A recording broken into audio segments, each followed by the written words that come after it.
guys, welcome back to another Potato Tomato video. Now today is gonna be kind of like a theory video, I guess. I've already done this before with the FNAF security breach. That video should still be posted on my channel. These are just occasional. Like I said, my channel is kind of diverging into different things now. So like I've had the little skits that I've had with my character, and I've had the live streams, I've had the regular gameplay videos, and then occasionally, if I feel like it, I'll do a theory video if I have enough information on the game itself. So before I start, make sure to leave a like and subscribe, only if you want to. You don't have to, but the option's there. That's the policy for my channel. I just make these videos for fun, just kind of like a little thing I do on the side besides, you know, college and stuff. So anyway, today I wanted to get into the Poppy Playtime Chapter 2. Now, as you all know, Chapter 2 was officially released yesterday, May 5th. It is for sale now on Steam for around $10. I think it's like $9.99. They officially put Chapter 1 for free now, so Chapter 1 is free, but Chapter 2 does cost money. And apparently there's been a lot of bugs with the game and such, with the train section and the grappling hook swinging section during the mommy chase, and I'm not going to give too much spoilers on it. So I first, before you watch this video, I highly recommend you go play chapters 1 and 2 because I will be talking about stuff from both chapters. So in case you haven't played the game, or if you're just a little bit behind on some of the lore and some of the updates, please go play the game. Highly recommend it. There is a little bit of drama going on right now with mob games as a whole, though. I'm not going to get into it. That's not what this video is about. I'm just focusing on the lore of the game. If you want to get into their drama and such, go check out their Twitter. Or you can join their Discord and such. I'm not promoting their Discord and Twitter. I'm just saying if you want information on their current situation and legality and stuff, go check out their stuff, because I'm not the one who's going to be reporting on that. But anyway, let's just get into it. So, like I said, I've already done a theory video with the FNAF security breach with the first trailer that we received, and I kind of wanted to do it with this one. I'm not going to do it the same way, though. This isn't going to be an analysis of the trailer, because of course Chapter 2 already released, but this is going to be more of an analysis of the lore so far. I believe they have planned 5 or 6 chapters, but right now only 2 have released, so it may be a while before we get Chapter 3, so it gives us plenty of time to start getting our theories in order and to start getting the story a little bit more developed than it already was. So, if you're not caught up, spoilers ahead. If you're not caught up, what happened in Chapter 1 was pretty straightforward. There's this toy factory, and they distribute and produce a bunch of toys for children, and they also actually work as a type of orphanage, I guess. They work with orphanage programs, and they take in children, and they house them, give them toys, and it's a weird program that they're implementing into their infrastructure. And they, you know, human experimentation, creating experiments with actual human body parts, and I guess kind of going the FNAF way a little bit. There's Poppy, there's Huggy Wuggy, and there was the whole Experiment 1006, which we originally thought, or some people thought, was Huggy Wuggy, but now in Chapter 2 it is confirmed that it is not Huggy Wuggy. There was also the prototype that people were talking about. There was the theory going around that we ourselves were a toy, depending on our height and our weight capacity. And but then I have some conflicting doubts after what we saw in Chapter 2, what Mommy says and some of the things. So heavy spoilers ahead. That was just a recap of Chapter 1. Like I said, please go play the game before you see this. Or at least watch some gameplay videos on YouTube of it so you get some idea of what we're going to talk about. And yeah. So Chapter 2 was kind of all over the place. There was the website, there was their merch store, the release of their merch store, and along with the release of their merch store, they also released NFTs and another website that was kind of like a hidden code, pretty easy to find. It was in their merch store video that they posted on YouTube. At the end, there was like a little website link to a security camera feed that you could go find, and there was 3 rotating cameras on that feed. They have now since updated their domain. I don't know which domain they're using now, but they made a post about it, so go find it on their YouTube channel under the community tab. They made a post about changing their domain. I'm not sure if the security feed is still up. I'll do a check later in this video, but yeah, it was 3 cameras, and apparently they updated it. I was always behind on the updates, so I had to use the Wayback Machine in order to see what specifically was updated in each camera feed. And it was set up by Laith Pierre, and he went into this whole spiel about how the security camera feeds were leaked and such. Again, in their merch video, this is where they released all this information. So yeah, and apparently through each time the security camera feeds got updated, the images would change. They were actually just looping GIFs, but they did change. So in the Huggy Wuggy room where he's gone, it would show Busy Bee or one of the cat bees or something on the ground, and then eventually it would show the cat bee off screen with a trail of blood on the floor.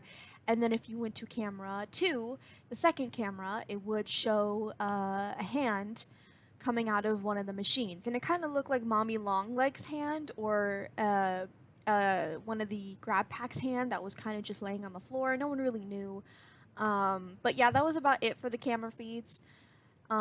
And then for the NFTs, which I'm not going to get into the whole spiel about what the NFTs are and, you know, the legality and the whole stuff like that. I'm just here to report on what happened. So, or not what happened, but more say what the NFTs had behind the price and the idea. So anyway, the NFTs were just a way to get more lore, and apparently if you bought the NFTs, they came with secret audio codes, and each code had random letters inside of it. You had to write down the letters and then, you know, rearrange the letters, and eventually it spelled out the phrase, "Mommy Longlegs is coming," or something like that.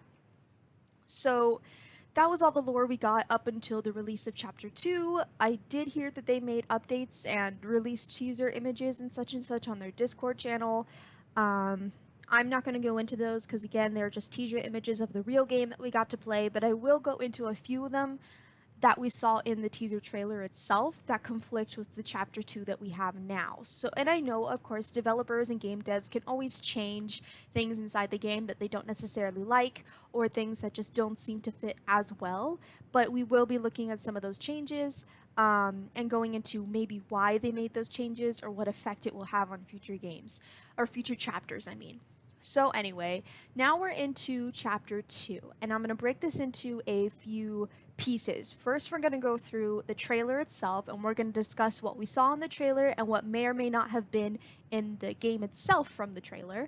And then we're going to go into the different posters that we see throughout the teaser images that they gave us, as well as the in-game posters as well, because there is some valuable information in those posters. Then we're going to go into the videotapes themselves and kind of connect the lore a little bit like that. And then we're going to go into the actual game itself and compare the audio that we hear from some of the characters, some of the remarks they make, and then some of the questionable things that we see throughout the game. So first, let's go into the trailer. Now, the trailer itself was, I believe, released by Mob Games as well on their official YouTube channel, and of course other people have uploaded it since then. So we're just going to pull that up really quick. And again, this is not a professional video on theories. I'm not MapPatch. I don't have that type of budget to be doing this. I barely have the resources to do these videos anyway. So it's not going to be professional. There will be times where I may have to stop and look certain things up.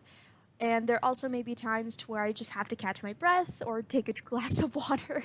So again, there's nothing professional about this video. It's just going through potential theories that other people have made, connecting them to the game, as well as giving my own theories on the game. Because I see that since the game barely just came out, everyone's trying to get their theories together. So no one's really made a solid theory for the game itself since the chapter has released. So I kind of want to get ahead of the curve, you know? Anyway, so we're going to take a look at the trailer. And I'm not sure which trailer that it was in, but I already remember a few things that are different from what we saw in the trailer from the actual game that we got on the release day. Now, I'm going to pull up the trailer right now on YouTube so you guys can take a look at that. So the trailer right now I'm showing is on Mob Games' official YouTube website.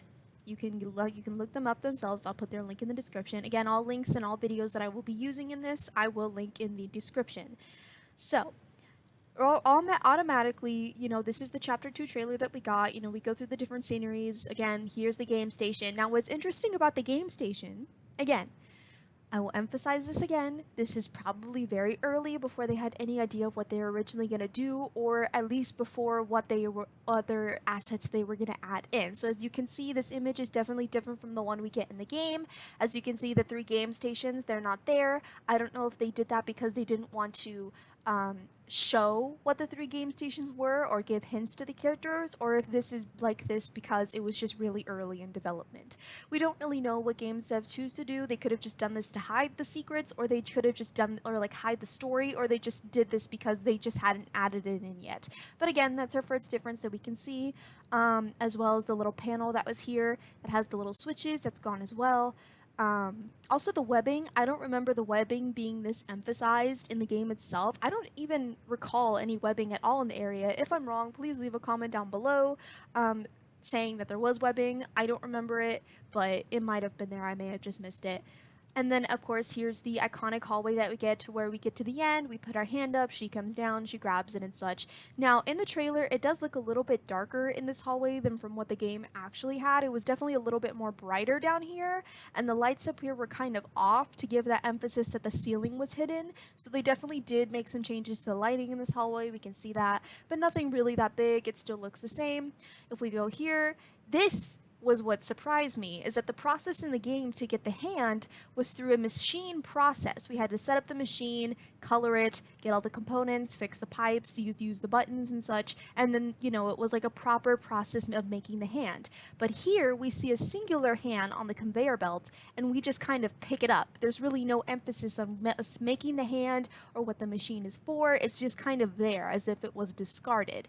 Again, this could have been a huge change to the storyline of what they were originally going to do. Based on the background, it kind of looks destroyed, whereas in the game, the machine was more prepped and it looked more cleaner in that area. This original idea may have just been one of their concepts to leave the room itself destroyed or broken down or something like that, and you just happen to find one of the leftover hands from the machine. But I guess they changed it in the game to where we actually go through the process of making the hand instead. So that's a huge change to the process and neutralization of getting the green hand. But again, it doesn't really affect anything. If anything, it just changes the format of how we actually receive the green hand. But in terms of how it affects the lore, it doesn't really make any changes at all. Of here, we get a close-up of the color, the rhyming musical memorization game that is in the game, and the screens that we see and such from where they show the promotional video, as well as the colors and the symbols that we're supposed to press. Now through here was another huge change that I noticed. There's the stairway that we go up. Same thing. This is just not a promotional, it's just a little cutaway. Of course, the green hand using the electricity and such. Now in here was where I noticed a very big difference in one of the characters that they decided to replace. If you take a look up, you see a sunflower. Now, throughout the game, in the actual chapter, you'll see little toys of a sunflower, as well as one of the posters that we will be looking at later, showing the sunflower promoting recycling in the factory. So this is definitely a huge change to the character that they were originally going to introduce in Chapter 2. The character that we have currently in Chapter 2 is a bunny. I think it's Bonzo. His name is Bonzo or something. And he has little symbols, like one of the monkey toys that has the symbols, and he claps them and he comes down, and every time you get it wrong, he comes down faster. If you get it right, he gets sent back up. It's a whole game process, but it's interesting to see that the original character that they had planned was the sunflower, and it kind of does look unfinished. The hands are very, the body itself is very unclean and very dull and very skinny and lacking in a lot of physical details. Now this could be because it is a sunflower and sunflowers have no details to begin with, but at the same time it does seem unfinished, like they were still determining what character they wanted to introduce in this section.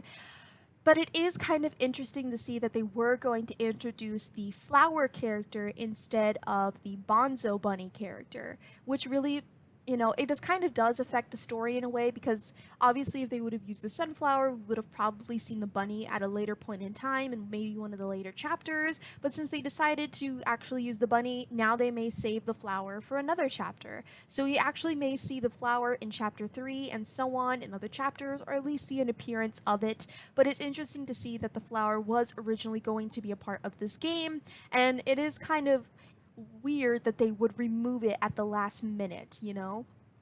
Because obviously this is already setting up to have it work with the game itself. So it's just weird to see that they would take this character out and replace it with a different character that we've never seen before. Um, so yeah, I just wanted to bring some notice to that this character has now changed, and it's just kind of leaving open the possibility that we may see this potential character again, the flower, again in a future chapter. It could be a main boss like Mommy Longlegs was in another chapter. We just don't know. But I just wanted to bring focus to the point that this character is gone, and it is possible that it may make a return again. We'll just have to see. And then, of course, we get the little close-up of the sunflower toys. That doesn't change. The sunflower, again, making more emphasis to the flower, that it is part of their merchandising factory, but it is in the failed toy section. So that's kind of what makes me go back to this image again with the flower and make me question that maybe they took out the flower because it was meant to be in the failed toy section. What I mean by the failed toy section is that in Chapter 2, this area is known as the reject zone or something like that. So this area is where all the rejected toys are that just didn't make the cut. So there was the poop toy, there was the kick buddy. Those toys did not make the cut and were not produced further. There were also rejected designs for other prototype versions of Mommy Longlegs, and the sunflower was there. So it's kind of interesting to see that the sunflower, and I think this is another one right here. The sunflower could have been shown as a rejected toy design that just didn't come to fruition. But it's weird to see that they would put the toy as a rejected toy, but yet have it almost be a main focal point of one of the 3 games that Mommy has us play. So I think that's why they made the change, is that because this original character was originally supposed to be somehow connected to the rejected toy section. Maybe this character was out for revenge or just angry or upset that it never got the spotlight that other toys did. We don't really know the motives of this toy. It never showed up in Chapter 2. It was removed from Chapter 2 based on the trailer, since this is now a bunny character.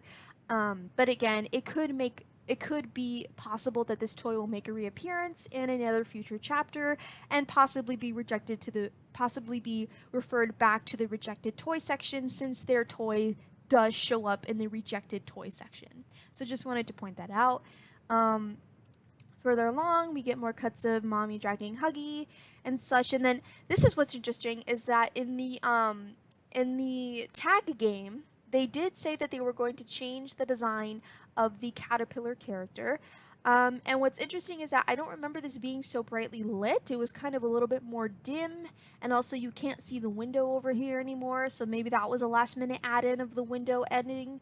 It's kind of interesting. It's kind of just, you know, we could have had a different end to this. We just don't know, because it seems like a lot of stuff in this trailer was in early development. It just hadn't been. So yeah, okay, so take a look at the caterpillar character.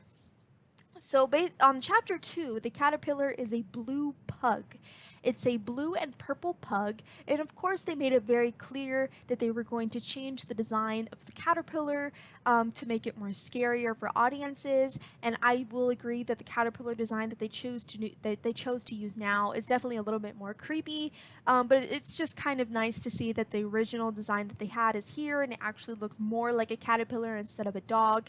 I just feel like maybe this would have been a better choice design, especially the eyes. You can't really see a pupil. I just feel like this would be more creepy. The dog is definitely more creepy, but I just felt like it had a little aspect of kind of derpiness to it, whereas this was more solemn and more just that face alone. That kind of just gives me the creeps, you know?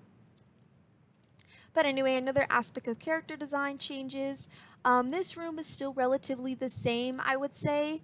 You don't really get to see the window of where Mommy is watching you, and I think they either exclusively chose to keep that out and not, you know, expose or leak spoilers of Mommy even more, or they just wasn't added in yet. But besides that, the room is still relatively the same.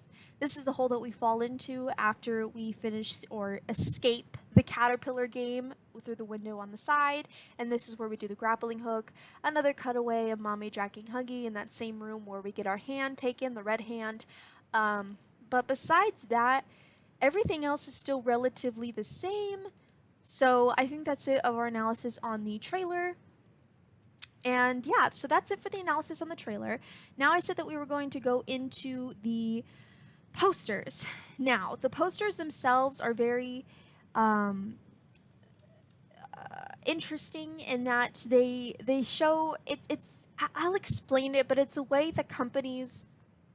I like how Mob Games did this with the poster because it's a way that, especially if you bring in the idea that they're partnered with orphanage programs, um, it's interesting to see how the posters kind of show that messed up mentality of a company organization. So I'm going to close that tab and then we're going to go into the poster tab now. Now there are two videos that I would like to emphasize in this video itself. I will be linking in the description those two videos as well, so you guys can go check them out for yourself, as well as giving a shout out to the indie gamers. Thank you for posting this video of the poster because I would not have been able to collect all the posters images myself. Thank you for giving clear images as well and clear descriptions of what each poster says, and I will be putting your link in the description. If you want to go check them out, please go check them out. Their videos are awesome, and they definitely give an in-depth analysis of each Poppy Playtime poster that there is. So, this first video that we're going to be checking out is going to be the official poster list, the first poster list that was released. And I believe it was either in a coloring book or a self-type or some other type of explanation way. But yes, so let me... There we go. Let's get that expanded a bit. Hold on, guys. I'm trying to pull up the video. There we go. Oops. Too big now. Again, this is not a professional video. It's just for my own sanity. Alright, there we go. So this next video is made by the indie gamers. Again, I will put their links in the description to go check them out. They're awesome, and I will definitely thank them for creating such an informational video and giving a more in-depth look at the posters themselves. So, if we take a look at the posters, this first one says, "Grow happy, healthy kids. Everyone must do their part. Any child between the ages of 2 months and 16 years is eligible for entry into the Playtime Co. Foster and Adoptive Care Initiative." Now this can be seen from this little text box. It's on the bottom left. Most of the posters have a little text box either on the bottom left or right that give actual straightforward information. But real quick, as I mentioned earlier that I wanted to talk about, is that companies tend to overexert the image to make it seem more child friendly, and then they'll just put this little thing here to hide the actual truth that they're trying to get across. And you notice that there's a lot of conflicting messages between the text box and the actual poster itself that you'll see, and I think it's because they didn't want the children through the foster and adoptive care program to really focus on the actual like ugly truth of the factory, and they wanted them more to focus on the happy friendly atmosphere that they were trying to quote unquote portray. But it's just interesting to see how really messed up they were in creating these posters. So anyway, so this, of course, is referring back to the idea of the foster and adoptive care initiative that Playtime Co. had implemented into their infrastructure. This is referenced in the first game a little bit. You do see some posters referencing about children and about their program that they're trying to do. And this program itself, I will be getting into later about how this may be how they're feeding actual human souls into their toys that they're creating. They use this program as a way to get human bodies and human parts. And the reason why I think this is because of some of the things that some of the toys say in Chapter 2. But again, we'll get into that later. Right now, we're just analyzing the posters. So yeah, this is what this first poster says. Next poster. This is Huggy, of course, driving the train that we see in the game station, and of course, in the little text box, train must always be operated by a licensed conductor. This is nothing really too exact or too important. It's just actual more factually correct. Of course, you're gonna need a licensed conductor to drive a motor vehicle, especially a train. So it's not really anything exposing about the company. It's just more informative. And once again, they're showing that overexerted image of the characters while they're just leaving the actual information in a very small text box on the side, kind of like the terms and conditions that we get of certain information. You know, you never read the terms and conditions. Who's going to read the small box?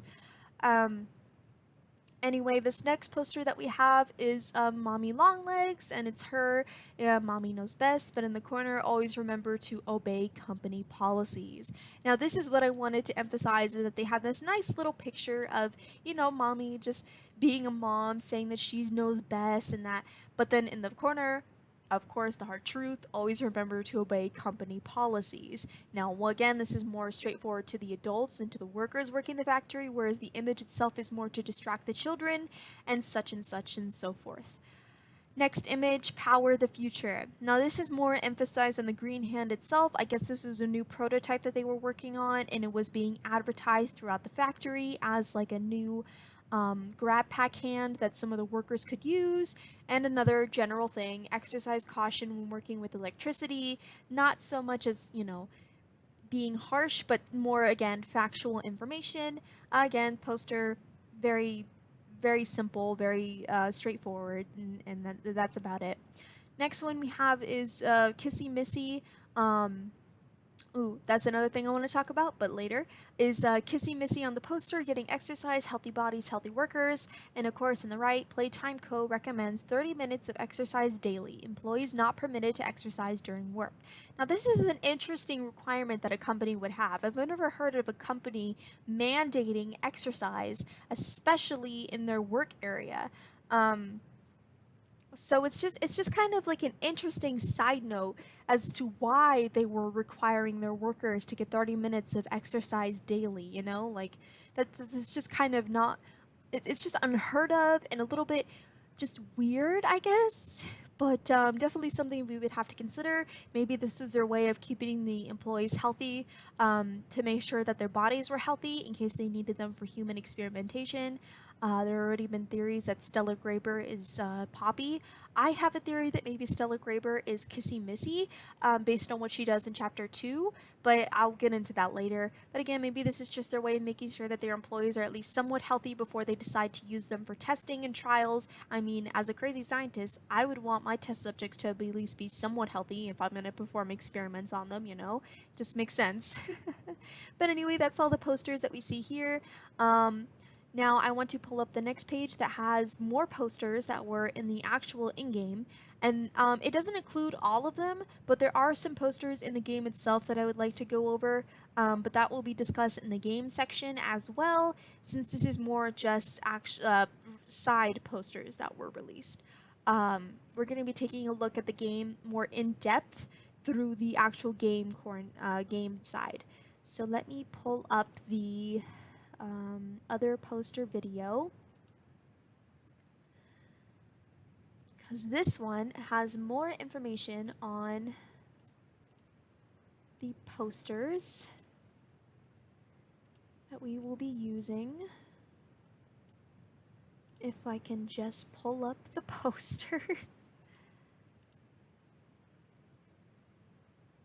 Here we go.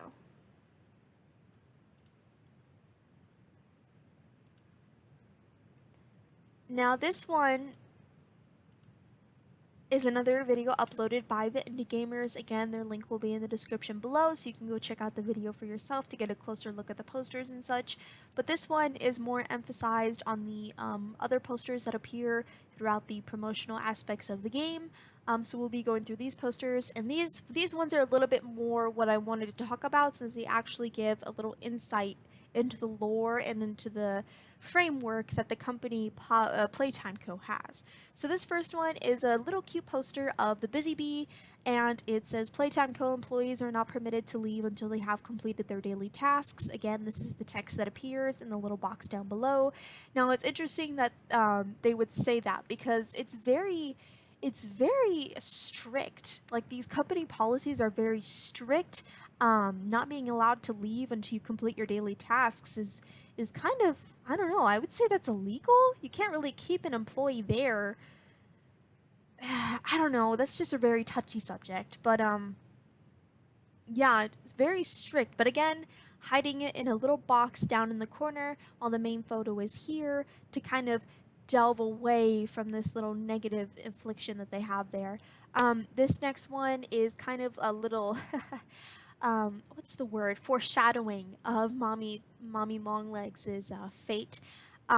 Keep all parts of yourself in your grab pack away from heavy machinery. Dismemberment otherwise dismemberment may otherwise occur. Again, like I said, this is a little foreshadowing into Mommy Longlegs' death. I won't say go into that much detail, but I'm just saying that it has something to do with this. But again, this is more of a straightforward factual evidence thing. Of course, keep your machinery away from anything dangerous because you may get hurt as well. So this isn't so much as an insight into the company, but again, once more, that type of like, oh, don't be stupid. Next poster is the Grab Pack. Remember, be safe while using your Grab Pack. Playtime Co. is not liable for any danger or bodily harm that may occur while using the Grab Pack. Now, this is interesting because the Grab Pack was developed by Playtime Co. So why would they not take liability for the Grab Pack itself? That is maybe possibly an illegal practice. I'm not 100% sure, but I would assume it is. It's being used on your property. You're the one who developed it. You're the one who developed us and sold it and allow your workers to use it. I would assume that you would be liable for its things, but I guess Playtime Co. is on a whole other league of its own. We'll never know. But yeah, another thing, just kind of going into the shady practices that Playtime Co. has. Maybe they're trying to avoid, excuse me, I kind of like hiccuped right there. Maybe they're trying to avoid lawsuits or, not really sure, but kind of very shady Playtime, very shady. Now, this is the poster that I wanted to talk about. If you remember from the trailer analysis that we did, this is the flower character that they were originally going to use in that musical memory section. This is a more cartoonized, or cartoon version of them, but this would be their color palette, and I guess this would kind of be related to what form they would take. And this is more on a recycling poster, and again, the message is employee recycling habits must not impede Playtime Co. workflow. This is kind of just a little bit, I guess, backlash against, wasting time on recycling. But I really just wanted to go into the character itself, that this would be the original character that we would have seen come down from the ceiling. Not really sure why they decided to change it, but it could be because they're either choosing to use this character in a future chapter, or they just didn't have enough time to develop a story for it, so they chose something else. Because it would have been interesting to see how they would have developed a story around a character where their toys were in the rejected room area. So maybe they just didn't want to go through the hassle of trying to create a story that both fit them into the actual plotline as well as explaining why it was a rejected idea, even though they have obvious poster and merchandising of it. So just kind of conflicting ideas, but yeah, just to give a little insight of the potential character that we could have gotten in chapter 2, but sadly they got taken out. But again, not to worry, we may see them again. We'll just have to wait and see. This next image is of a catbee and a candy cat hanging on a tree. A little inspirational photo saying hang in there. And then of course in the text box we have Playtime Co. does not permit hanging on factory equipment. This is kind of more of an actual saying, just a little bit of a hint towards are you actually that dumb to hang on equipment? Like, don't be dumb, kind of like a funny jab at the employees. At least that's what I take it as, but nothing too serious. Next poster is a Bronte. Is his name Bronte? Monty? I don't remember what his name is, but he's the dinosaur character. Safety first. He's in this little worker outfit and such, and in the text box it says Playtime Co. is not liable for injuries sustained on company property. Routinely review Playtime Co.'s safety policies. Now, this is again an insight into the shady practices that Playtime Co. had. This is very evident that they were trying to avoid lawsuits, as well as just avoid any type of extra work that they probably would have had to done in the legal wise.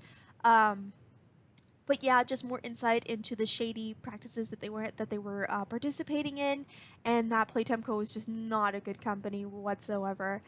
Now this one's interesting because it's a burned poster, and of course Mommy's face is burned out along with the fire area. Now this kind of looks similar to the furnace that we saw towards the end of chapter 2 that we had to hide in order for Mommy to not catch us. So this could be a reference back to that, or at least the room itself, and it just says be careful around fire. I don't really know if there was supposed to be another text box with information, possibly in the corner that got burnt out, but it's just kind of general, be careful around fire, which I think is another little nice foreshadowing hint of one of the events that happened in chapter 2. But yeah, that's as much as it gives us. In the next poster, we have another cat bee that says nobody's perfect, be yourself, and in the corner it says being yourself must not impact Playtime Co. rules of conduct. Now this is interesting because why would they create a rule like that? They would have obviously had to had an incident to where being yourself has impeded or has caused some type of problem for Playtime Co. I don't know how, but obviously if they're using human personalities inside their toys, or at least human body parts that have some type of influence, like the FNAF type of influence, then maybe that this has been a problem for them and they're just trying to create like a bland personality in order to make the process of converting human souls, or at least some type of human seance remnant, to be more formidable and be more obeying, which is another thing that I wanted to get into with the game itself. That something says about Huggy Wuggy in one of the final tapes that just kind of struck on me a little bit. But yeah, just very interesting that this is a very specific rule about being yourself that they would implement, which it just has to mean that something has happened to where being yourself, or at least one of the employees that was being themselves, maybe it's a reference back to Stella Graber. She had a very outgoing personality and a very playful personality. So maybe something with her, maybe referencing something with her, but it's just a very weird rule to have. So I just wanted to bring some attention to that. The next poster is, of course, the new character that we see during the musical memory. Now, this is the character that was used to replace the sunflower that we saw earlier. This little bunny with the uh, I forgot the name of these things, but yeah, it uses them as like the little monkey toy would. And in the corner it says Playtime Co. employees are not permitted to partake in group festivities during company hours. Now again, that seems more normal, on the normal side of rules. Of course, it'd be kind of dumb to throw a party during working hours, but yeah, kind of a normal poster, not really going into anything about it, but I just wanted to point out that this is the character that we get instead of the sunflower, so definitely take some notice to that. And again, we could see this character again. Any of the characters used in Chapter 2 could make a reappearance in any of the chapters, you know? So just to bring that out, we saw a bunch of Huggy Wuggies, so obviously they're planning on reusing some of them. This is of the Disco Bot, keep our company secure, secrets are a promise. Now it says Playtime Co. employees who violate NDA policies will face immediate termination. Now, of course, it seems like another somewhat normal rule. I mean, if you were working for a high-ranked corporation and they were, developing and producing high-quality toys or other type of merchandise, of course you wouldn't want secrets to be leaked about its production, about its process. So, or its patents and such. So of course this would be kind of a more normal rule, but again, since we know Playtime Co. is shady and is doing stuff behind other people's backs, this may be a way of kind of silencing the workers themselves and saying, hey, if you see something that you weren't supposed to, you can't tell anyone else, to provide a little bit of extra support on the actual company's back to make sure that their bad secrets don't get released to the public. But again, kind of a simple thing. And again, here we see the flower character with the new caterpillar character. Again, both were changed in dramatic ways. The original caterpillar looked more like a caterpillar. It wasn't a pug dog. And of course, the flower got replaced by the bunny. And it says, always stick with a bud. And excessive employee fraternization is looked down upon. All workplace relationships should be disclosed to HR. Now, of course, this is another interesting rule. I mean, I know it's common for most companies to discourage relationships among employees because it could impede on work time as well as cause some uncomfortable situations among other workers. But it's just interesting that they would take it so seriously to where you have to report everything to HR, I don't know, more again on the normal rule side. Maybe maybe this does have some deeper meaning. Maybe a situation did arise with workers that were in relationships. We just don't know. There's not enough information about past events that happened here for us to explicitly say that these rules were made because of it, But yeah, I just wanted to point out there's the flower character again. And then here's another poster of the new caterpillar design saying hungry to learn, and it's of them eating a leaf. Very cute. And it says Playtime Co. harbors a state-of-the-art education program for all orphan children affiliated with Playtime Co. Now again, they're referencing the orphan and adoptive children program that they're doing. Now, this is interesting because this is going to lead into a later theory that I have about the chapter itself, with the orphans and such, and the program that they're implementing. But it's just interesting to see that they have so much money and so much resources for this program. And it kind of just leaves you wondering, like, what went wrong. You know, like what was the main problem that went wrong. But yeah, just bringing a call back to the fact that they were harboring children in their facility and that they were taking care of them for an uncertain amount of time. So yeah, I just wanted to bring a call back to that. And then that's it. That's all the posters that we get on the side. But there are posters in game that I would like to go into. Um, but for now, I think we're going to get into the other parts of the theory that I wanted to discuss. Alright, so before we get into the actual game itself, I just wanted to go over the CCTV footage that we had gotten during that website leak that they did during their merch video. As of now, their domain has changed. I did a little bit of digging and I did a little bit of playing around with the URL, but it doesn't seem like they've fixed the CCTV footage. Maybe they may release another URL later, or maybe I'm just not fixing it right, but as of now, I cannot access the CCTV footage website anymore. So if you can, please let me know if any changes have been made. Also, please let me know, but I can't seem to get it to work. But for now, we'll just take a look at the images and I'll explain what originally was supposed to be shown. This was the first camera, and of course, this is taken after the events of Chapter 1, so this was kind of released during the limbo of Chapter 2. While Chapter 1 had been completed, so of course the room is empty, Huggy Wuggy is not there. Now earlier I had mentioned that there was a cat bee in the photo, and as you can see here, the cat bee is, or no, is it not in that one? No, that's the wrong photo, my bad. But anyway, I will explain from what there was. Oh, here we go. Yeah, as you can see, they eventually updated it to where there was a cat bee in the lower right-hand corner of the room, and it had a pile of blood around it. And then eventually they updated it to where a trail of blood was seen going off screen. So obviously that cat bee was injured or eaten or dismembered in some way. But yeah, that's what appeared on the first image of the Huggy Wuggy room. The next image is, of course, of the worker room area, to where we did all the work on getting the Cappy toy to get the Huggy Wuggy chase scene, and eventually it was updated with the hand coming out of one of the machines. Now, a lot of people assume that this was either Mommy Longlegs or one of the Grab Pack hands. We're not really sure since the cameras are in black and white, but it's obviously one of the two. But yeah, that's eventually what that image was updated to. And then the last camera footage, there was 3 camera footages in general, was of the ending room with the poppy flower on the wall. It was kind of like that end scene. Nothing really changed in this room, or at least not what other people had caught. But yeah, that was just kind of like the one camera that kind of consistently stayed the same throughout the entire ARG that happened. But besides that, that's it for online separate websites they had secrets on. In terms of this, if you go on their official Poppy Playtime store website, you can go to the About section, and under the About section, you can find Playtime Co. And if you go to Playtime Co., they actually have some information listed about the industry themselves. So this first article is kind of referencing, like, welcome, this is Playtime Co., and then they're kind of discussing the Grab Pack and how it's got 2 interchangeable artificial hands. Now, it may be possible that in future chapters we will see different hands, but as of right now, they have confirmed it to only be 2. Now, again, this could change, we don't know, but for right now, there's only 2 hands, the red hand and the green hand. And then there's a little bit of information on Elliot. Now, I will be connecting this to the in-game audio that we hear from one of the tapes, but for now, let's read this. This is Playtime Co. was founded in 1930 by brilliant Elliot Ludwig.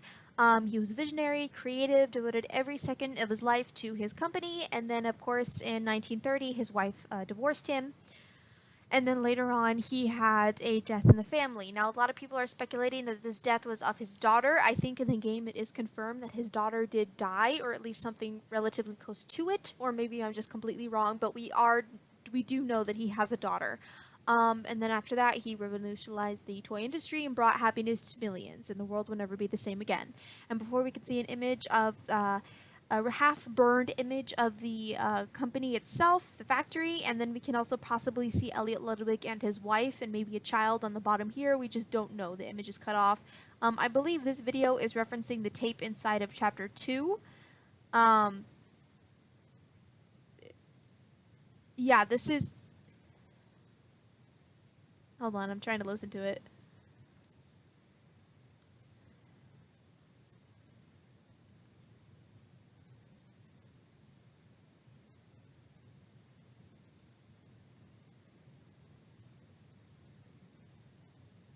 Okay, so no, it's a different video explaining what Ludwig did, but it's just kind of like more backstory on who he was and what he aimed to do and such and such. It is kind of interesting to see that they emphasize the experimental room.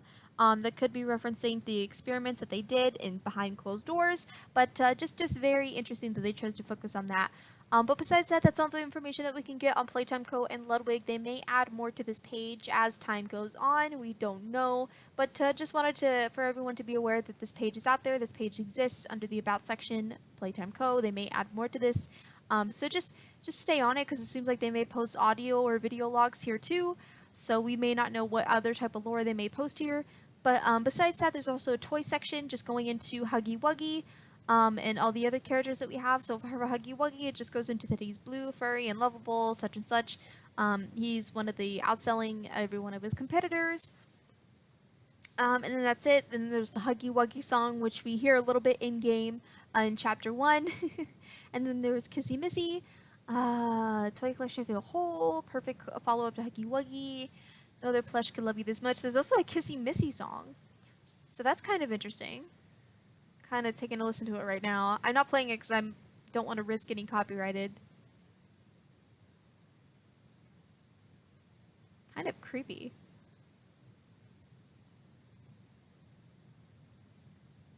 I don't really know if that counts as a Kissy Missy song. um, this is Mommy Longlegs, little thing. Now this is interesting because it kind of references other models of her. Now, nobody had ever felt something like the elastic plastic she was made of, nor could they have dreamed of being able to play with it in their hands. Playtime Co.'s slowly diminishing popularity felt some revival with the release of Mommy. There was nothing else like her. She was the coolest toy around. Now, she was kind of like the revival toy. She was the one that kind of brought them back up on their feet. I also didn't notice that there were dates here. So Huggy Wuggy was released in 84, Kissy Missy in 85, Mommy in 94. So they had about 10 years worth of success just with these two toys, and they had, of course, had to make another one because, you know, you can only go so long on the the ride. Now let's listen to her song really quick. Oh, see, this one's definitely way more upbeat.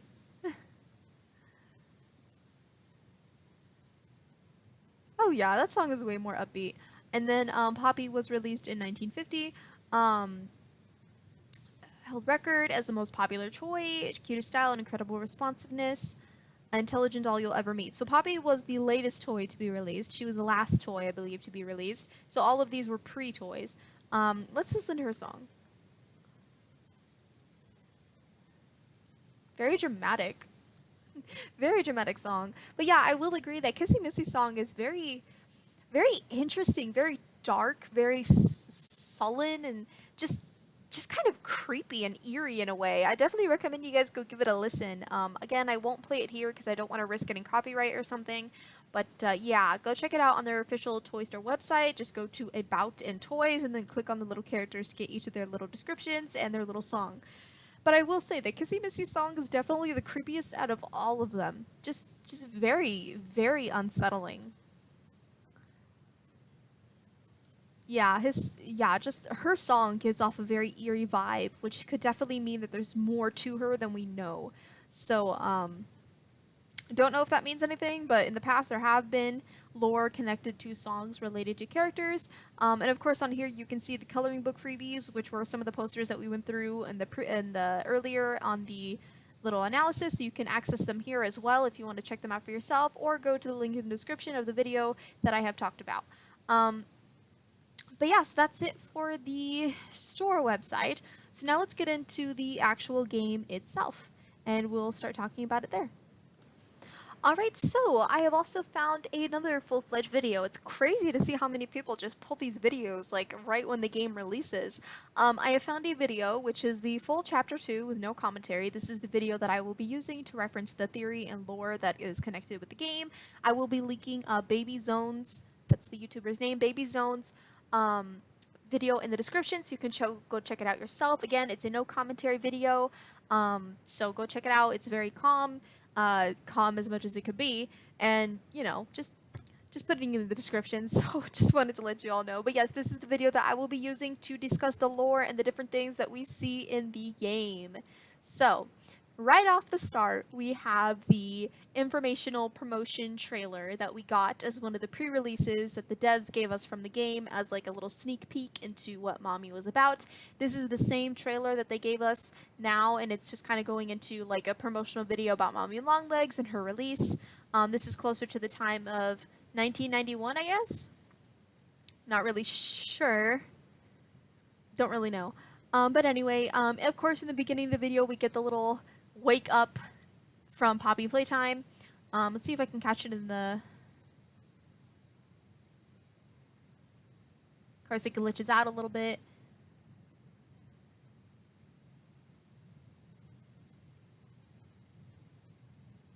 There's something in here that I wanted to discuss.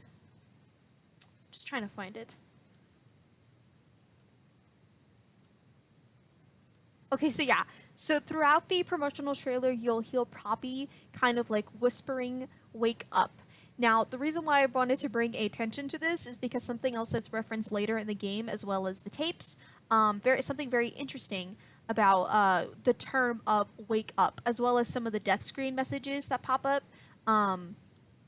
And how it could be related to a theory that I kind of have in development right now about certain things with the character as well as how they relate to Experiment 1006.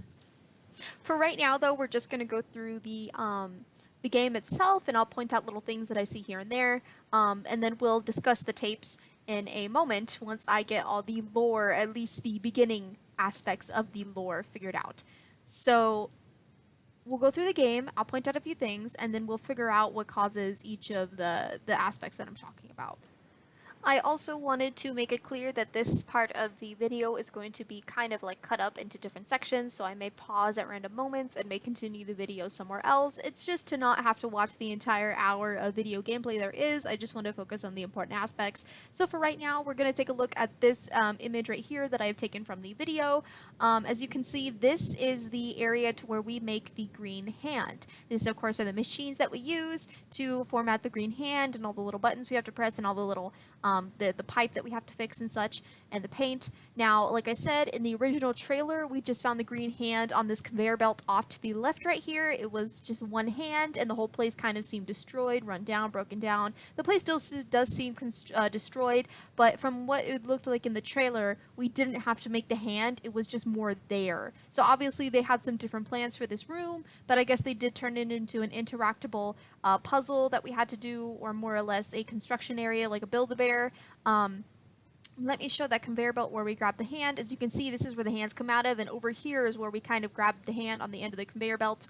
But yeah, it was just kind of, let me see if I can get that exact image real quick. So yeah, see, this is the conveyor belt area to where the hand was just kind of laying there. There was no other hands that came out with it, and everything was kind of dark. So obviously they did make a lot of changes to this original preview of the game, and it just makes you wonder what the original lore of this was going to be, or at least what the original story was going to be after all the changes that they made. But yeah, this is kind of just, you know, more formatted and more proper. But anyway, that's it for this room. I will resume the video once I find something else.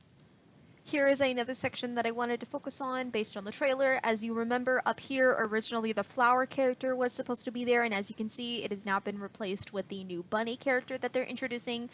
Just another callback to the original characters that they were supposed to be using, as well as what the original story was going to be. We may never know, but of course the flower character may make a return in future chapters, but I just wanted to point out that this is now what you see coming from the top during the musical memory game. It's a bunny with little symbols. Symbols, that's what they were called. Symbols. But yes, this is what you see now. This is the character that we have to fight against, and the flower character is still yet to be seen. But I guess we'll have to wait and see when they make another appearance. And from that, we will continue later on. I just paused the video and another little tidbit that I wanted to go into. As you can see, the player is in the forgotten or rejected toy room. So as you can see, there's a little kick me buddy right there, as well as little flower pots everywhere. There's the flower character again. I guess they have a little cutout with the voice box. So yeah, this obviously was supposed to be a character in the chapter, but I guess it just never happened. Also, this room, I think people were really were really hunching on the fact that maybe Braun was gonna move. I think that's his name. I don't know if his name is that. I think a lot of people were wondering if he was going to move or if he was going to be roaming up and down the aisles in this area. Sadly, that did not happen. It was just more of a stationary statue that we had to move.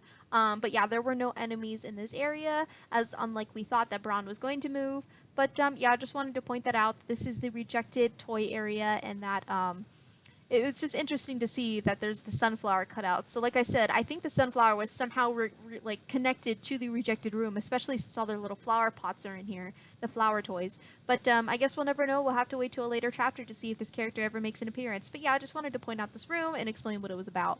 And from that, we will get into something else. Now, this is another part of the game that I wanted to focus on. Just a little quick side note. In the game station, when you're about to enter each game, you'll hear a little pre-recorded message from Stella Graber. And if you remember, in the first game, she actually had her own tape dedicated to her. It was kind of like her interview process. And again, she had a very playful and a very encouraging, positive attitude. And she was very excited to work with Playtime Co. because she said she felt like a child and she wanted to go back to that and she wanted to spread her happiness with people. And the reason why I'm bringing up Stella Graber is because I think she's one of the characters. Now, a lot of people have been speculating that Stella is Poppy, and after we found out that Elliot Ludwig has a daughter, now people are kind of speculating that maybe his daughter is Poppy and that he's the monster or prototype 1006. I kind of have some doubts about that. I think Stella Graber is Kissy Missy, or at least someone is Kissy Missy, and someone has... Because we know that the experiments are intelligent. It is referenced in a later tape, and again, we'll go over the tapes after we analyze the gameplay, but it is referenced that the Huggy Wuggy dolls have a form of intelligence. And they can think for themselves. So it's just, and also from based off the trailer that we see on Steam, we know that Poppy, or at least the other toys, are made with human parts.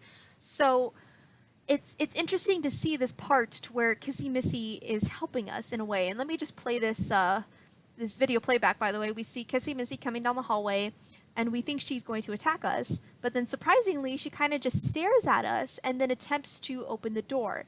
Now, of course, we would think that she's opening the door to attack us, but instead of attacking us, she kind of just turns around and walks away. And again, emphasizing the fact that they do have intelligence and they can think and they can have motivations. That's the main part, that they can have motivations. So here's the real question: is if whether Kissy Missy is on our side or not. Because at the same time, she could have been opening that door to get us closer to Mommy and her evil plans, or she could have been opening that door to help us get past, you know, certain barricades. But I just wanted to call out that it is known that Kissy Missy has just helped us in this scenario. We just don't know how she helped us or if it was her intention were good and bad. But based off this scenario, we can now see that the dolls can have motivations, they can have thoughts of their own, and they, even though they may seem violent, hungry, ravenous, and unintelligent, they are intelligent and they can have motivations, and that's the main goal here, is whether something can have a motivation or not. So we may see this expanded upon in further chapters. This is the only time we get to see Kissy Missy or any of the Huggy Wuggy dolls actually helping us in some way. But now we know that they can have human intelligence and can have personal motivations or personal goals. So we may see this again. We may see this in other chapters. We may not. We don't know. We may see Kissy Missy return. We may not. We don't know. A lot of things were changed in this game, and it may change in later chapters too. But at least now we know that they can have intentions, whether good or bad. But yeah, just wanted to point that out. And how I was going to relate it. So the fact that she kind of helped us makes me think that she's one of the employees who went missing and has kind of taken over the Kissy Missy body. Possibly that's Stella Graber. We don't know if any of the human souls can correlate over to the toys themselves. We don't know if this is FNAF, you know? But it is interesting to note that she would either help us in a good way or bad way. We just don't know. But I do think Stella Graber is in one of the toys, and if anything, she's either Kissy Missy or Poppy. Or at the very least, you know, Poppy is Ludwig's daughter. We just don't know. Here is another thing that I wanted to point out during the last game with the caterpillar pug. Mommy kind of gives, of course, her little spiel before the game begins, as she does with each of the games, but this one was definitely lore dumping. It had a lot of, or at least some lore attached to it. So first she references the fact that the children who were in the area called her mommy because it was the closest thing they ever had to one. And of course, this is a callback to the orphanage and adoption program that Playtime Co. was implementing. Of course, the parents would think that think that she's the closest thing they have to a mom because they don't have any parents to begin with. So kind of just referencing back to that, that she was aware that they were orphans, and she was aware that Playtime Co. was going through adoptive programs, and she was aware that this was their motivation for calling her mommy. So she knows about the program, and it's just kind of interesting that she would know about this in the first place and that she understands what's going on, you know? And then at the same time, she says something else that kind of was surprising.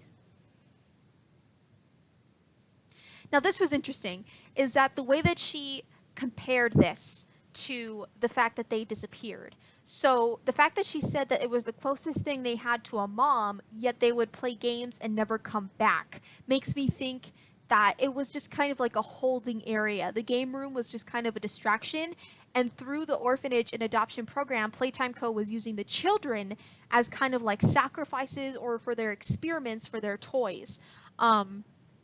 And that's why she says that they would play games and never come back, kind of like further confirming past theories that the orphanage program and adoption program was not for the good of the children, but it was for the good of the company, and that they were using the children for their experiments on the toys, as well as possibly using them to make toys. So yeah, I just wanted to point that out. It was very interesting how she said that it was the closest thing to how they had to parents, yet they would disappear after they played games. And that's another thing I wanted to point out about the games, is that the games are very interesting. You know, a callback to that poster that we had analyzed, to where they require employees to have 30 minutes of exercise, which is a very weird rule to have. These games are very set up to be like testing, like in an experimental facility. You know, they're not child-friendly games. And even the instructional videos are very formatted and very factual and very scientific. You know, the musical memory was very, it's not child friendly whatsoever. You know, you're forcing a child to be scared, or at least be somewhat scared of a thing that's coming down from the ceiling, while you're forcing them to remember specific colors and specific modes and specific numbers. And it was very like test wise, you know. And then the same thing with the Wacka Huggy. You know, the instructional video was very factual and saying that it was for reflex purposes, to see how fast and how durable you can be in that area. And then the same thing with this obstacle course. It's very physical, like they're measuring your physical activity, you know? So it's kind of, it's all of these games kind of remind me of an experimental facility to monitor, test, and to keep children in a state to where they are, you know, educationally prepared. They are smart, intelligent, are physically capable and healthy, as well as have great, you know, standard reflexes. So it's not so much as games; they're more just tests, you know, like scientific testing. So it just kind of makes me feel like it further proves the point that the orphanage program and the adoptive program was more used as like guinea pigs. They were guinea pigs pretty much. You know, they were put through tests, find the best of the best, the cream of the crop, and those were the ones that they would use, you know, find the best of the best through the games, and those were the ones that they would use in their experiments, because it would pertain the best results. So maybe one of these children excelled the best, and that's what made prototype 1006, you know, the best child. But yeah, it's just something felt off about these games. They didn't feel like normal childhood games that were very formatted for like a guinea pig to take, or at least some type of experimental testing to take. And I think that's kind of what like the Playtime Co. was doing, is that they ran the adoptive program to have an unlimited access to foster home kids, you know, and that way they could use the kids in the games and such and such. And that's why Mommy references that they would play games and then never come back. That could be the idea that Playtime Co. made them play the games, and then the minute the minute they played the games, the minute they finished and they had the best results, they would take them away, and that's why they were never seen again.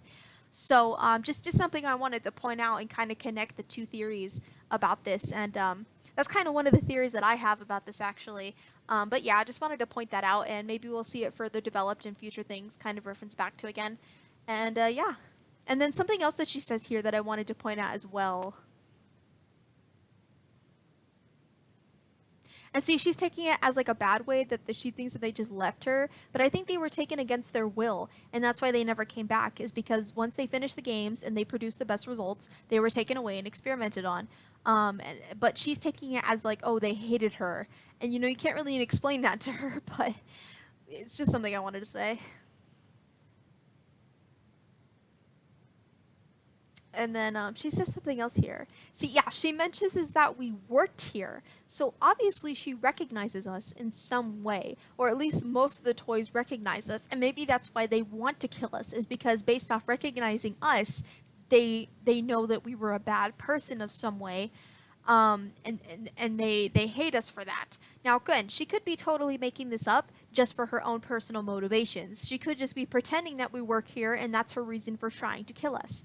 But I genuinely think that we did work here, and maybe that's why they are trying to kill us, because we did something to them. Now, it wouldn't explain why Poppy would say that we're perfect and that we're like the perfect specimen and such, because if we worked here, then wouldn't she recognize us too? But then at the same time, she has been trapped in that room for years, so maybe we just never worked in that department. But obviously, we have some prevalence to the toys. We are recognizable to some of the toys, if this is a factual statement that she is stating, and we did work here at some point in time. We just don't know what our significant important is. We just don't know what we did or what we didn't do. But yes, if this is true, if what she said is true, we were an employee of Playtime Co., and maybe that's why the toys are trying to attack us. But besides that, we really have nothing else to base on the fact of like who we are, you know? Alright, so we're nearing the end of the gameplay here, and I just wanted to point out a couple things. Okay, so first, while she is dying in the compactor, you notice that her scream is very distorted, very loud, and if you click on each of the cardboard cutouts and cycle through all of their sayings and get to their last saying, each of their last sayings kind of gets distorted and very loud and very moany, like her death scene here. So it's kind of just like a little mini theory that I have, that maybe those voice recordings were taken when they died or like they got hurt or something like that. But it's just interesting to note that her death scream sounds very similar to the distorted voice lines that we get on some of the cardboard cutouts. So just wanted to point that out. And then another thing here is that she talks about how if you kill her, she'll become part of him. And of course, this is referencing the confirmed prototype 1006 or experiment 1006. And actually at the end here, I managed to get another video that was able to get a zoom in on the hand itself. I will also link that video in the description. And it's very interesting to see the hand up close, because there's definitely a few things on the hand that are kind of weird. So yeah, but she says that she'll become part of him now. So maybe prototype 1006 is building something. Maybe he's adding on to his own body. So like towards the end of the chapters, we'll see him with all like the previous characters attached to him in some way. Like he'll be some type of one weird homunculus monster of some type. But yeah, it's just very interesting to see that she's scared of becoming him. So obviously the toys are aware of him and are possibly scared of him, because she seems scared of the idea that of becoming one with him. So I don't know if they're like his minions, or if they each have their own personal motivations, or if he just kind of lets them roam around and do their own thing and only calls upon them when he needs them. We don't know. But it does seem like she is scared of him, at least to some degree, or scared of what his motivations are, and she does not want any part of it. But of course, he takes her anyway, so this is kind of confirming the fact that we will see Mommy make an appearance in future games, whether it be attached to a new body or attached to him in some way, we don't know, but she will be making another appearance. We'll just have to wait and see. Now, the video that I wanted to pull up of the hand that kind of comes out, let me just continue this here so you guys can see the hand that comes out when she dies. Under this little door towards the left here, you'll see a hand come out, grab her, and pull her away. We don't get to see what the hand is attached to. And if you remember, in the first chapter, you get a tape recording. The last tape recording has this hand on it. And it's talking about, of course, prototype 1006. But yes, it is interesting to see that it's kind of the same hand, and it kind of gives off like that Coraline vibe to it. You know, the mother, the other mother, and how she was like a spider, a robotic spider in disguise, and the hand looks very similar to that. And if you remember Coraline, a lot of people have this theory too about the Coraline theory that this is kind of similar to the other mother, because the other mother was known to make creations and known to kind of build stuff and build creatures and be magical of some sort, and kind of like have sadistic motivations. Um, so yeah, a lot of people are comparing this creature to Other Mother in that it is similar to her. It is some type of weird spider creature of some type, or some type of creator or maker that is using other toy body parts to create something new. And if you take a look at this video that I found, you will see this is kind of like not a hacked, but like kind of like a free move version of the game, off-camera stuff. If you see, this is a more close-up picture of the, see, that's the Other Mother theory, a more close-up picture of the hand. And there's actually human bone attached to it. So this creature is somewhat human. It was human at one point, or it used human remains at one point. And it's just kind of like crazy to see that. And from here you can kind of see like the little white outlines too. These are the two edges of the bone. So it's just crazy to see that this hand thing actually has human pieces attached to it, which kind of confirms the fact that this thing is somewhat human. Maybe it's trying to become more human. We just don't know. But this is the hand. This is a more close-up look of it. It's got the little 5 joints and such, and very similar to the Other Mother hand. But the human bone is definitely just a huge throw-off, because you would think that it's a toy, but the fact that it has actual human pieces attached to it. I mean, we did see Mommy Longlegs bleed. When she died in the grinder, she bled. She exploded blood. So we know that they are biological, or have biological components to some extent. But the fact that this is exposed human bone, maybe it's just an unskinned toy. It has no other covering, or some type of human creation. But I guess this was Playtime Co.'s attempt at a more human-like creation. So maybe that could lead us in the direction of an actual human-based toy. We don't know. But this is obviously something that has biological components attached to it, and we may see that developed on further on in the chapters. But yeah, I just wanted to point that out, that it's very interesting that this hand has a human bone on it, because I originally thought it was just purely toy parts or robotic parts. But obviously this is now kind of confirming the idea that Playtime Co. was using human body parts and, you know, humans in general to create their toys. So yeah, definitely very shady, Playtime, very shady. Alright guys, so before I get into this next section of the analysis video, or theory video per se, I have a few things that I want to talk about. So first, this is the ending of the game, of the playthrough that I was just watching, and I don't want to discuss it just yet, because I want to watch the tapes first to get some things across before I come back to this, because there's some things in the tape that I want to talk about before I talk about this, since the tape does have some important information referring to this scene in particular that I kind of think is connected in some way. I also found a few videos on the death screen messages, as well as what was it? As well as, yeah, it was just the death screen messages. I tried to find a video, and somebody luckily did post the death screen messages, so this is how this is going to go from here on out. We're going to take a look at the death screen messages, we're going to analyze them, and then from there we're going to go to the tapes, and then after the tapes I will come back to this ending and explain my ending theory about the game so far. So first, let's take a look at the death screen messages. Again, all links will be posted in the description below, giving proper credit to each of these creators. MNX, I do not know how to pronounce that, but thank you so much for posting this picture. There is their YouTube profile right there. Thank you so much for posting this video about the death screen messages, and I will be going through them. And again, links in the description to go check out their own videos and give them a like and subscribe as well. So first death screen message we have here is one that I already kind of played through. It's kind of general. It does seem like an announcement of some sort to the factory, or at least someone within the factory.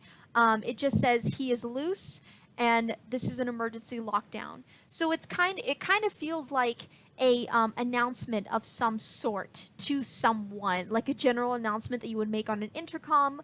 But yes, it does seem very interesting how they would have that he is loose. This is an emergency lockdown. I think this is referring to prototype 1006. About him being loose and that they need to initiate emergency lockdown to get him contained again. But just interesting that they would include this. The next death screen is, let me pull it up real quick. Nobody is here by choice. Get up. So, kind of just going further into the fact that all the people are kind of trapped here, whether it be their choice or not, kind of makes me think that the people who were experimented on and maybe used to create toys, of course, they weren't there by choice, they were forced to be experimented on and forced to become, whatever monsters they are. So, of course, they're not going to be there by choice, maybe further giving hints to the fact that the toys are not actually toys, but they are part human. We just don't know. And then again, of course, saying get up.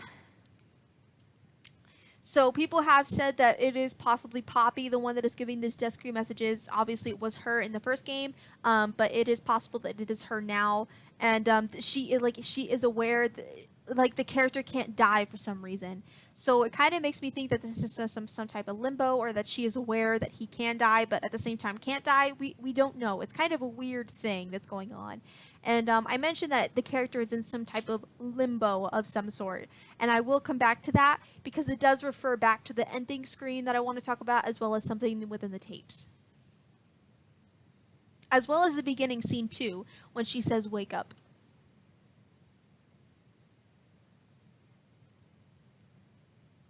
This next one says you can take it, get up. Again, kind of similar to the second death screen that we just went through. Just very simple, just saying like, hey, get up, you're fine, you can take this, you'll be okay. Very, very general.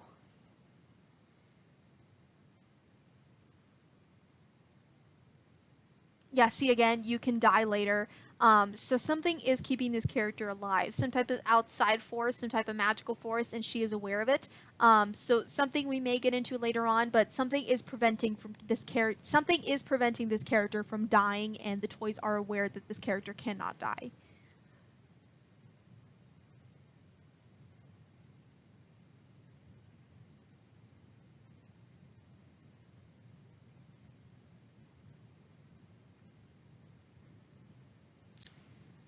Um, So yeah, see, this is kind of more developing onto the character themselves, saying that like, hey, this isn't about you. You need to help, like, you know, don't try and be selfless.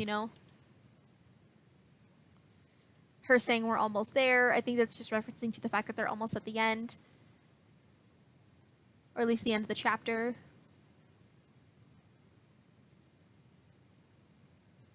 I still have plans for you, which is again going back to Poppy, who at the end says that she has plans for him and that she's too perfect or whatever.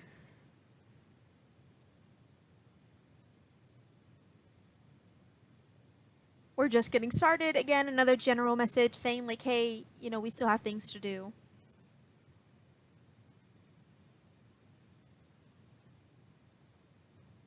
There are fates worse than death. I think this is an original line used from the first game. It does seem familiar, but yeah, of course there are fates worse than death.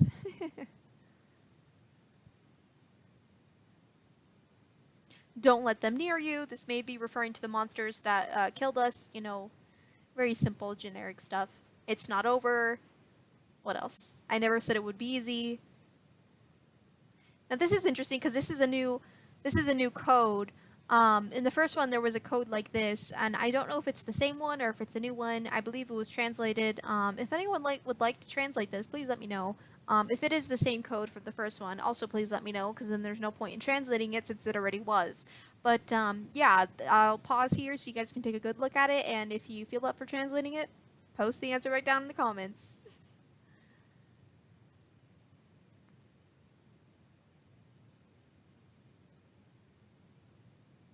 Isn't he wonderful? Of course, that was in the first one, and I think people were thinking it referenced to Huggy Wuggy. I now think it's referencing to the prototype.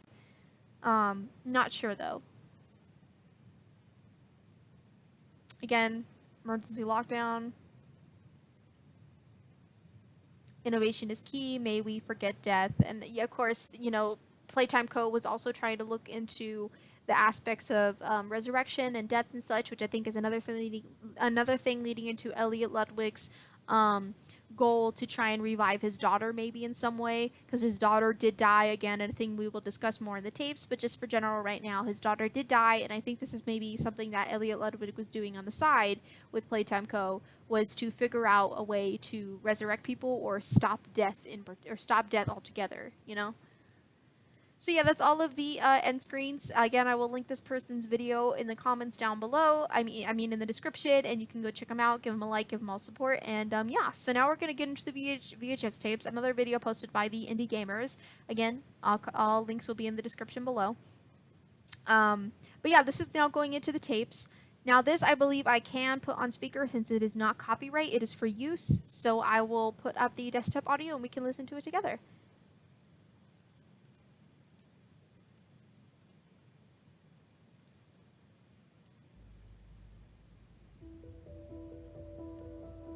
Playtime Co. is the product of a great man by the name of Elliot Ludwig. Divorced, but a family man at heart. His sights were always set on bringing amazing toys to amazing children around the globe. Ludwig spent countless hours in the factory, working overtime relentlessly in an attempt to continuously innovate and surprise. In the 1960s, an unfortunate family death had pushed Ludwig down to his lowest.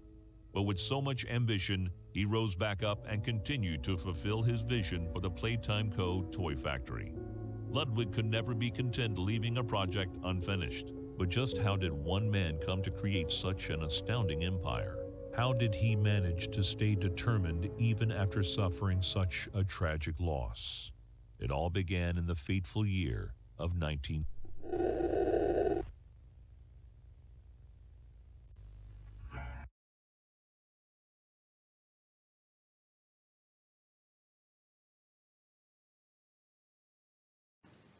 Sorry, I had my audio off. That is the first tape. I intentionally increased the audio a little bit better so you guys could hear it, as well as muting my own mic in case any interference came from it. But yes, that is the first tape discussing Elliot Ludwig, and the first, I think, 30 seconds of it is what we watched on the shop page, but then the rest of it you had to play the game for, so that makes sense. But at the end, when it talks about the unfortunate, tragic family death, it could either be his wife, his divorced wife, or his daughter. A lot of people are speculating that he has a daughter, and that's what got trapped in Poppy.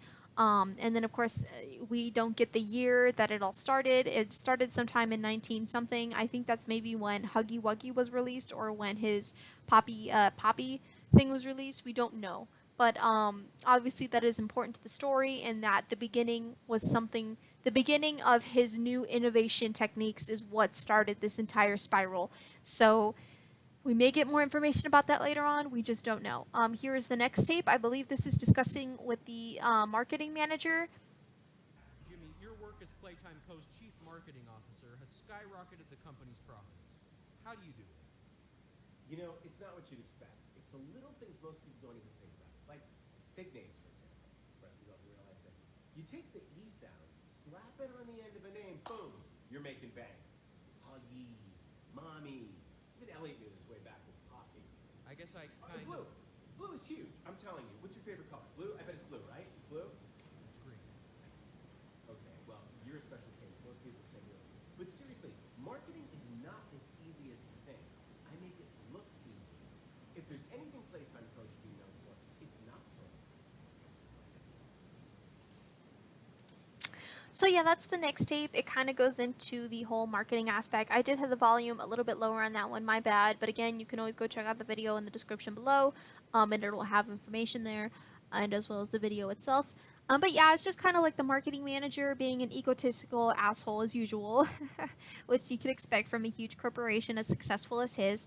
And this can, I think we can all agree that this has taken some time, either after Elliot's retirement, after Elliot's death, or after Elliot's pass on of the company, because he references Elliot as like a pastime, you know, like he was the founder and then, you know, he's done.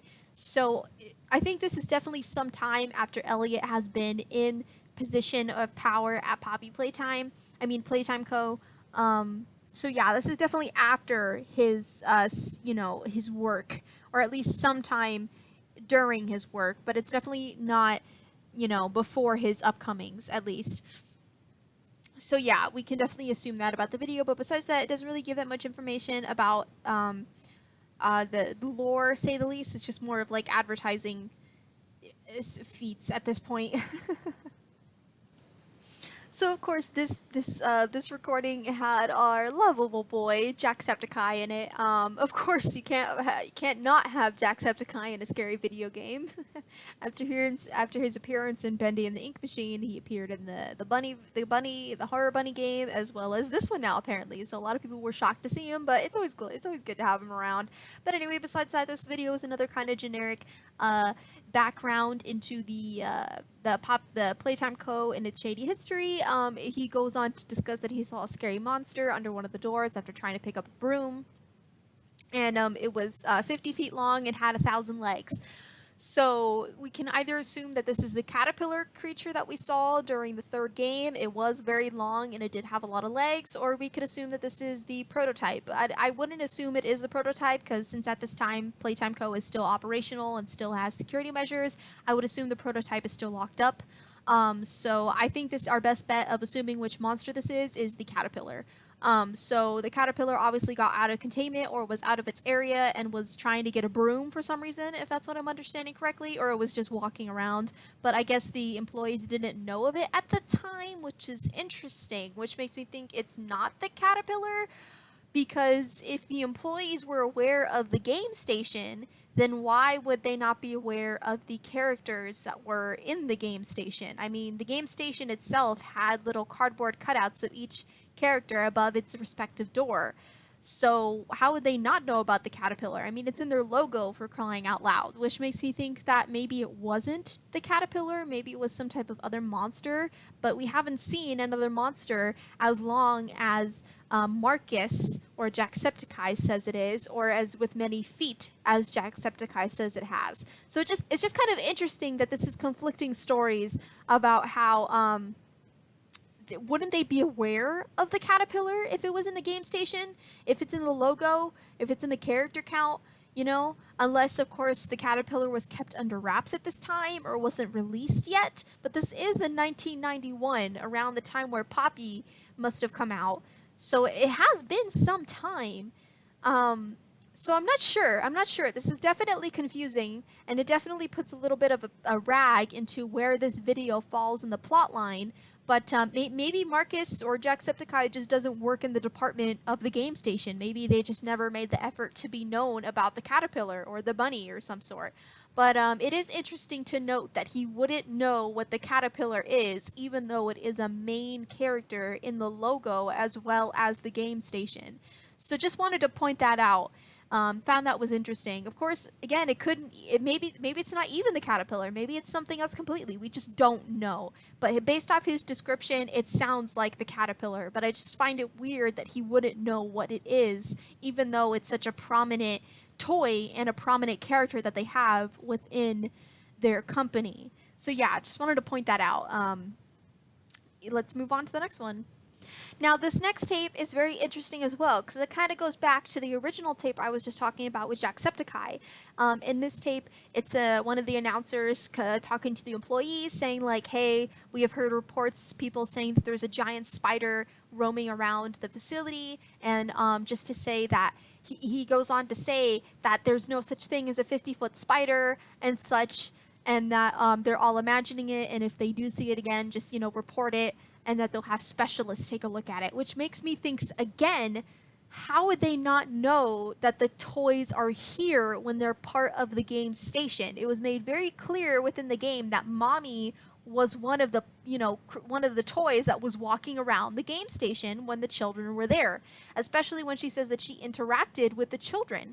So, and even Stella over the intercom references Mommy by saying that she was there and that to follow her down the stairs to the door. So obviously Mommy was walking around the game station, which is now making me think that the game station is a place where nobody knew about. But then that doesn't make sense if everybody knew about the train station. If the train stops at the game station, then obviously people would have to know about the game station. So it's kind of like conflicting at the same time, because they're encouraging people not to talk about the 50-foot spider, yet the 50-foot spider was in the game station.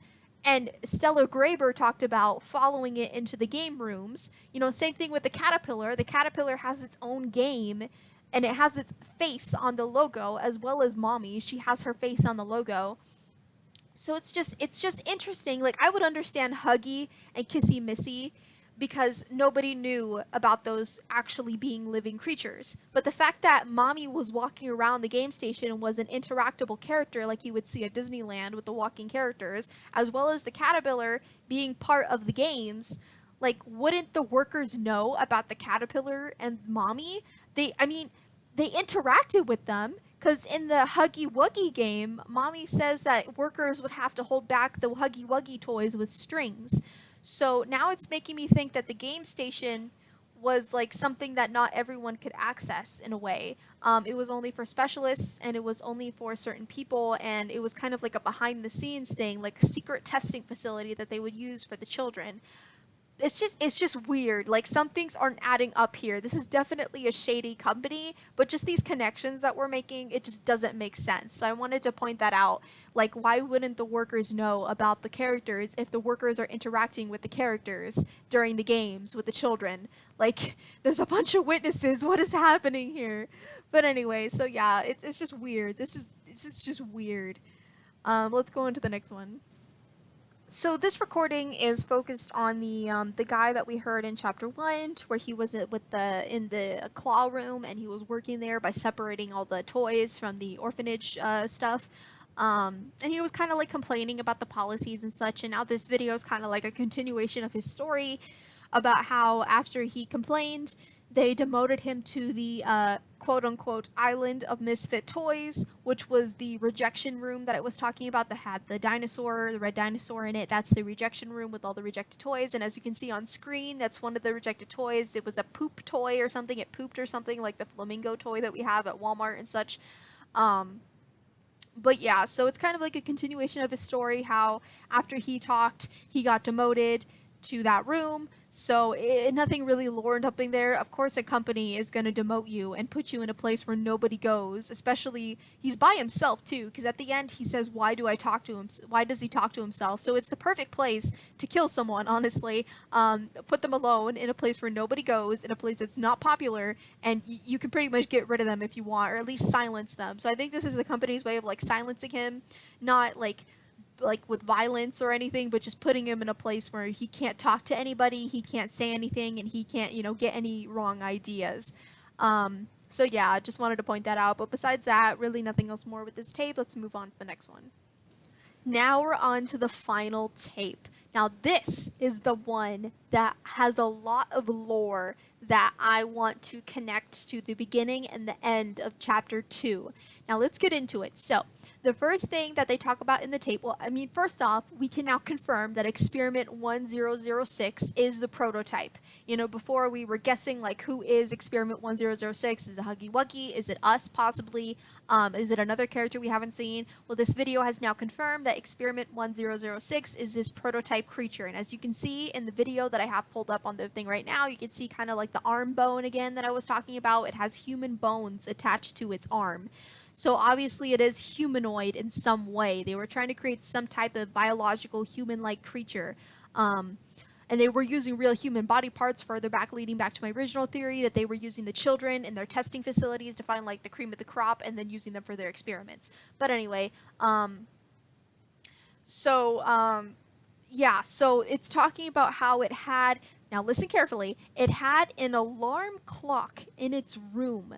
Now, the reason why I point this out is because, one, why would they focus on the alarm clock of all things? I understand that it made a laser pointer and it took out the cameras with it, further proving the fact that it is hyper intelligent. But at the same time, why an alarm clock? They could have used anything else, but they chose an alarm clock. Now, the reason why I am emphasizing the alarm clock so much is because at the end of the game, when you're on the train trying to leave the facility, Poppy is talking and she gets interrupted by an alarm clock noise. And then when the train is going too fast and is about to crash, it gives the alarm clock noise warning while trying to tell you to slow down the train.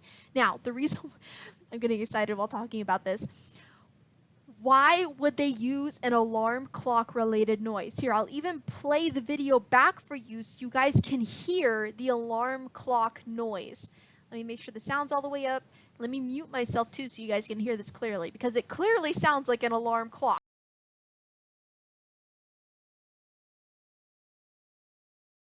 You are perfect. Too perfect to lose. I'm sorry. You. Do you know how long? I had so much time to think and free. We'll set things right. Need you to do. You're capable. What? You're capable. We will. What?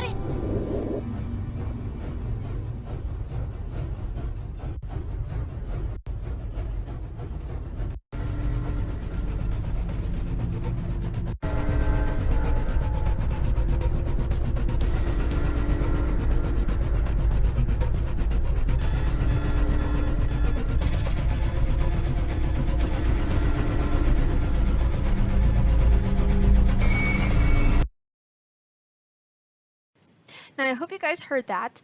I tried to put the volume as loud as I can. Again, go check out the playthrough in the description. You guys can hear it for yourself. But the first time that Poppy is talking, she gets cut off by what sounds like an alarm clock noise. Now, you could easily take it as a regular alarm noise, but I just so happen to own an alarm clock myself, being in college and all, that makes a same or at least very similar type of noise once the alarm goes off. And I have never heard another type of alarm that makes this noise. It's so high pitched and so like annoying and ringy.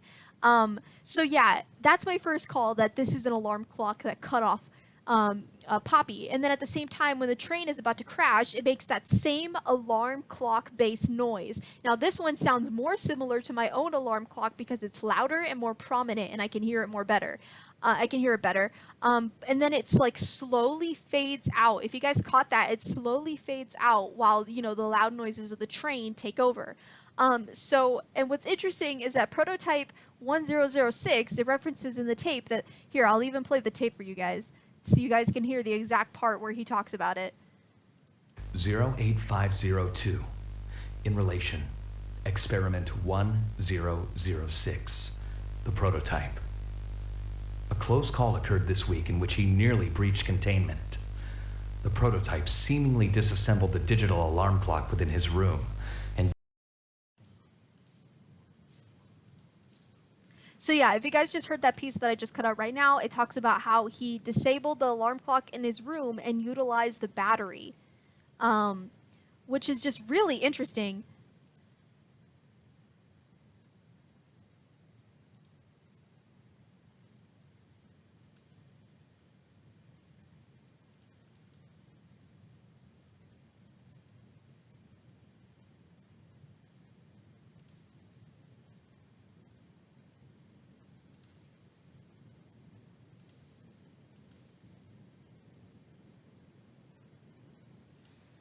Sorry, I had to fix something with my OBS really quick. But like I was saying, it's really interesting that the tape recalls an alarm clock and the same noise is made when Poppy gets cut off and as well as when the train is about to crash. So this is my theory, is that prototype 1006 is somehow connected to us, but in a weird way, as well as relating back to our deal with death and like how we can't die and how Poppy is like saying that we can't die and we're not allowed to die.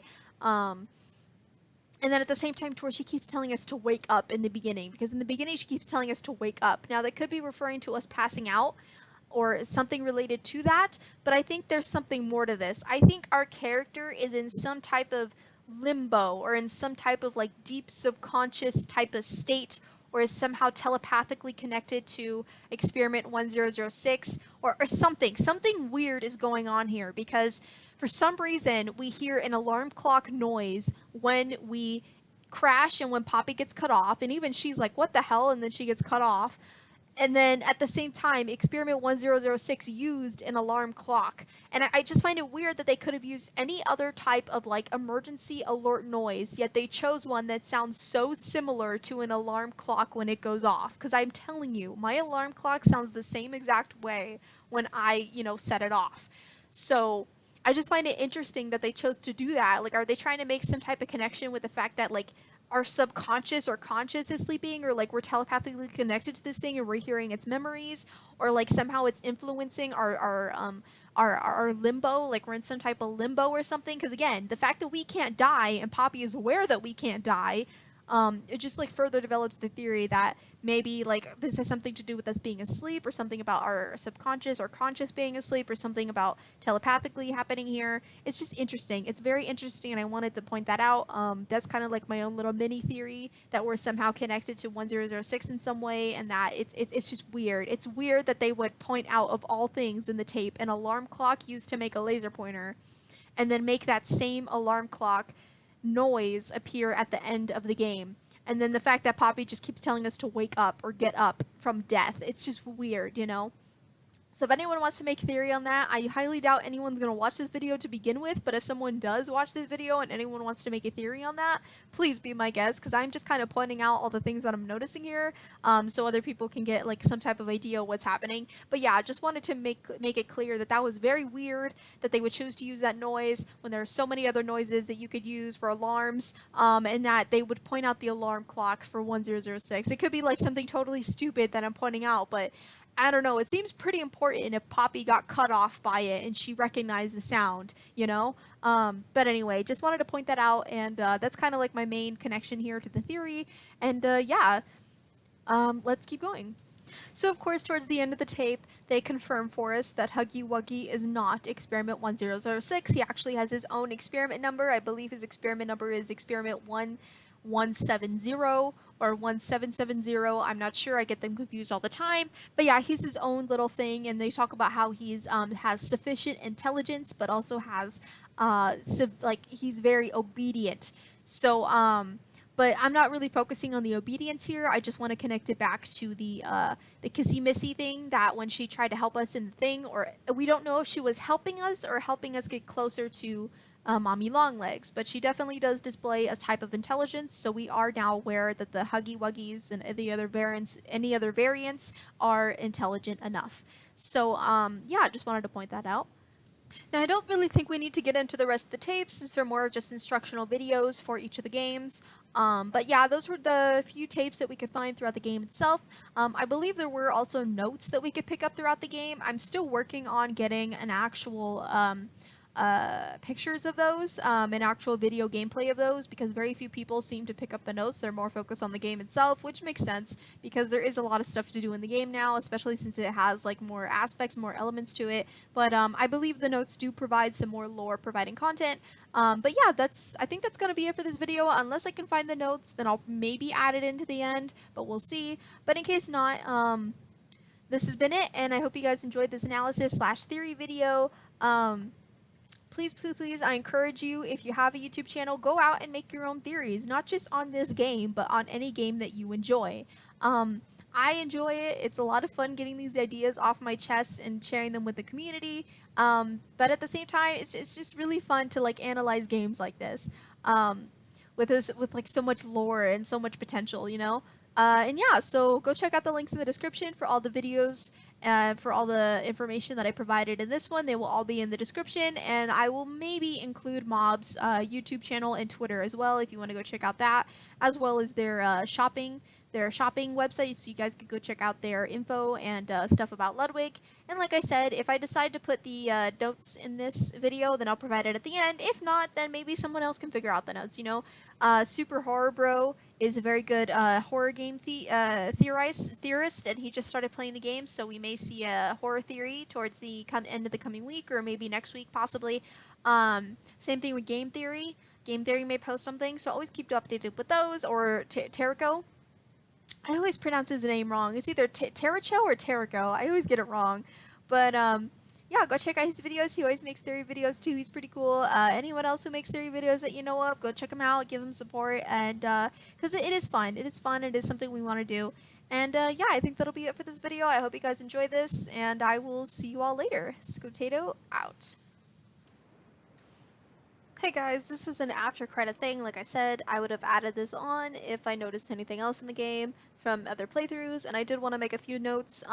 During the game where you come out of one of the slides and you turn around, you can see names above each of those slides, and you have Stella, Elliot, Laith Pierre, which is the security analyst, and then the other guy, which I completely forgot what he did, but he was important in some way. And then there's another slide that has all the letters fallen on the floor. I have not decoded what that name could possibly be. It may be another character that we may see in the future, but obviously he is of some importance since he has his own slide. So that could be something important that we focus on in one of the future chapters, just to keep everyone aware that there is another a looming character that may have some type of importance later on. And then another thing that I wanted to point out was that a lot of people are making theories that Elliot is experiment 1006. I don't think that's the case. If Elliot was experiment 1006, why would he allow himself to be self-experimented on? If he's the one being experimented on, then who's the one controlling the experiments, if that makes sense? Because obviously 1006 was made while the company was still running, while there were still scientists and still crews and still workers. So why would he be the experiment if other people were still there while he was working? Like, then who's actually running the company? Who's running the experiments? I don't think he would assimilate himself into something that easily, you know. Again, it could be totally true. He could be experiment 1006, but at the same time, it just doesn't make sense. It's that same thing with that whole Jacksepticeye thing about the workers not seeing the toys, even though the toys were in the game room. But yeah, it just wouldn't make sense that he would be the prototype, even though he was still in power when they were making the prototype. So yeah, just something I want to talk about. Same thing with his daughter, or supposed daughter, that she's Poppy. It could be the case because someone did die in his family. It could be the whole soul thing, especially since we've seen that human body parts are being assimilated into the toys, and the toys have biological features to some extent since mommy bleeds, as well as all the other toys who have blood around them, as well as the human bone attached to the prototype. So that could be the case, but again, we're just not sure. We still don't know who Stella is attached to anyway, because obviously she had some major importance to the company if she had her own slide, because it seems like the slides were just meant for major executives. So she could be attached to Kissy Missy. She could be attached to Poppy as well. She could be attached to a character that we haven't even seen yet. We just don't know. But yeah, I just wanted to point that out, and I think that'll be all for this video. Again, if you watched this and stayed to the end, thank you so much. But besides that, I think that's all I got for now. If there's something I missed, please leave a comment down below and tell me what I missed. We can have a full-on discussion about it. I don't mind. But besides that, I will see you guys all later. It's Potato out.